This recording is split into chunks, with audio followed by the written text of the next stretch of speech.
Hello students, polytechnic Libre learning में आप सभी का स्वागत है। तो बच्चों, आज हम बात करने जा रहे हैं ग्रेस मार्क्स की। यदि आपको ग्रेस मार्क्स या फिर जिसे हम कृपांक कहते हैं मिल गया है तो आप उसको कैसे हटवा सकते हैं। यदि वो ग्रेस आपको फर्स्ट ईयर या सेकेंड ईयर में मिला है तो उसका डिप्लोमा पर क्या प्रभाव पड़ेगा, और यदि अंतिम वर्ष में या अंतिम जो आपका मार्कशीट है उसमें ग्रेस मिला है तो आप उसको कैसे हटवा सकते हैं या उसका क्या प्रभाव पड़ेगा।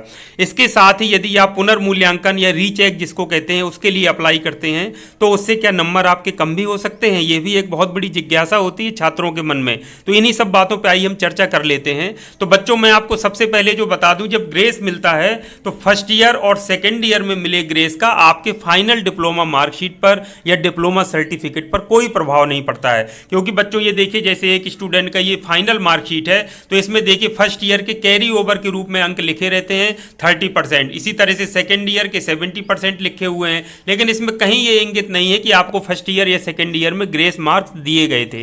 तो बच्चों, अगर फर्स्ट ईयर सेकेंड ईयर में आपको ग्रेस मार्क्स मिल गए हैं तो आपको बहुत परेशान होने की आवश्यकता नहीं है। आप आगे बढ़ करके और मेहनत करिए और आगे फाइनल में अच्छा प्रयास करिए ताकि आप अच्छे अंकों से पास हो सकें और आपको इस तरीके की किसी समस्या का सामना ना करना पड़े। अब बात कर लेते हैं यदि फाइनल में मिल गए। तो बच्चों, फाइनल में यदि मिल गया है तो ये फाइनल की मार्कशीट है। और देखिए, इस बच्चे को इस विषय है जो MMI, इसमें देखिए 14 नंबर मिले हैं 50 में से, यानी 3 नंबर से फेल हो गया। तो देखिए इसके 14 के आगे F लिखा है, F मतलब फेल। अब आप देखिए इस मार्कशीट में फाइनल मार्कशीट है, कहीं भी वो वेरिफिकेशन के लिए स्टूडेंट जाएगा, नौकरी के लिए जाएगा, कहीं भी जाएगा, किसी को दिखाएगा तो ये फेल हमेशा लिखा रहेगा F। तो बच्चों, ये सब क्या है, एक तरीके के दाग हैं। दाग जैसे नहीं लग जाते हैं कपड़ों पे, वैसे पॉलीटेक्निक डिप्लोमा की जो मार्कशीट होती है उसमें ग्रेस मिलना, बैक लगना, ये सब एक तरीके के दाग होते हैं, जैसा कि मैंने एक वीडियो बना करके आपको बताया भी था। तो इनसे हमेशा हमको बचना चाहिए। और देखिए फाइनल में लिख गया है पास विद ग्रेस 3, यानी 3 नंबर कृपांक दे करके उसको पास कर दिया गया। तो ये बच्चों फाइनल ईयर की जो मार्कशीट होती है, फाइनल में जब आपको ग्रेस मिलता है तो उसका अच्छा प्रभाव नहीं पड़ता है, और कहीं ना कहीं आपके करियर के लिए भी, जब आप अच्छी कंपनी में नौकरी के लिए जाएं या कोई वेरिफिकेशन करेगा तो कहीं ना कहीं प्रभाव अच्छा नहीं आपके लिए होगा। बाकी पास तो आप कर ही दिए गए हैं। तो बच्चों, ये जो कृपांक या ग्रेस होता है उसको हटाने के लिए एक होता है जैसे स्क्रूटनी या फिर पुनर्मूल्यांकन, जैसे हम रीचेकिंग करना भी कहते हैं, इसके फॉर्म आते हैं। तो बच्चों, स्क्रूटनी में तो टोटलिंग कर दिया जाता है कि टोटल आपका ठीक है कि नहीं है, तो उसमें जो चेंज होने की संभावना होती है अंकों की बहुत कम होती है, रेयर केसेस में ही चेंज होता है।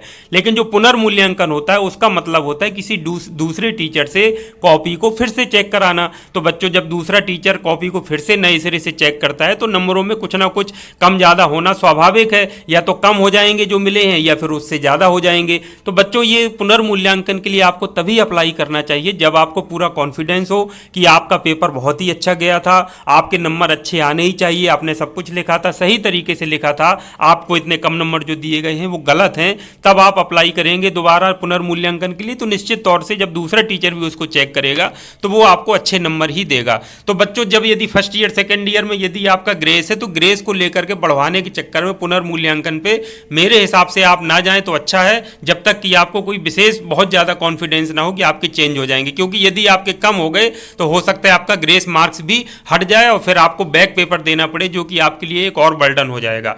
फाइनल ईयर के बच्चों को मैं यही कहूँगा कि कोशिश सबसे पहले तो यही करना चाहिए कि आपका ग्रेस या बैक की स्थिति ना आने पाए। लेकिन यदि ग्रेस आ गया है, आपको पूर्ण विश्वास है, तो पुनर्मूल्यांकन के लिए आप आवेदन कर सकते हैं। आपका यदि बढ़ गए नंबर तो ग्रेस हट जाएगा आपका ऑटोमेटिक, और आपके जो अच्छे नंबर बढ़े हुए हैं वो आपकी मार्कशीट में आ जाएंगे। दूसरा, यदि आपका नहीं हट पाए नंबर और कम हो गए और ग्रेस भी आपका हट गया तो फिर आपको कहीं ना कहीं बैक पेपर देना पड़ेगा। वो स्थिति और ज़्यादा आपके लिए खराब हो जाएगी, क्योंकि फिर एक और नई मार्कशीट आएगी जिसमें एक पेपर आपका दिया हुआ रहेगा, आप उसको देंगे, फिर वो छपेगी, फिर वो आपके लिए एक और असहजता की स्थिति पैदा हो जाएगी। तो बच्चों, आपको अपने विवेक का इस्तेमाल करना चाहिए। जो आपका स्क्रूटनी का फॉर्म है उसमें 60 रुपये लगता है प्रति विषय, जो पुनर्मूल्यांकन का रीचेकिंग का है उसमें 500 रुपये प्रति विषय लगता है। लेकिन आपको किस परिस्थिति में किस उसके लिए स्क्रूटनी के लिए जाना चाहिए, पुनर्मूल्यांकन के लिए, ये आपसे बेहतर कोई नहीं जान सकता, क्योंकि पेपर आपने दिया है, कॉपी आपकी है, आपको पता है कि आपने उसमें क्या लिखा है। तो आप उसमें जोर डालिए दिमाग पे और देखिए कि क्या आपने सही लिखा है। तो पुनर्मूल्यांकन में पिछला जो रिकॉर्ड है मैंने देखा है कि काफ़ी बच्चों की किसी विषय में जब काफ़ी बैक आ जाती हैं और वो पुनर्मूल्यांकन के लिए भरते हैं तो जो दूसरा टीचर चेक करने वाला होता है उसमें काफ़ी बड़ी संख्या में स्टूडेंट्स पास हो जाते हैं। तो बच्चों उम्मीद करते हैं कि आपने जो लिखा होगा बहुत अच्छा लिखा होगा। आप पुनर्मूल्यांकन के लिए भरते हैं और दूसरा टीचर उसको चेक करता है तो बहुत सही तरीके से चेक करेगा और आपको अच्छे नंबर मिलेंगे और आप निश्चित तौर पर पास हो जाएंगे। तो ये था बच्चों महत्वपूर्ण जानकारी ग्रेस से संबंधित, पुनर्मूल्यांकन से संबंधित, स्क्रूटनी से संबंधित और ग्रेस के कारण पड़ने वाले प्रभावों से संबंधित। तो उम्मीद करता हूं वीडियो आपको पसंद आया होगा। इसी तरह के उपयोगी वीडियो और जानकारी के साथ नेक्स्ट टाइम आपसे फिर मिलूंगा। तब तक के लिए थैंक यू वेरी मच। आप सभी का दिन शुभ हो।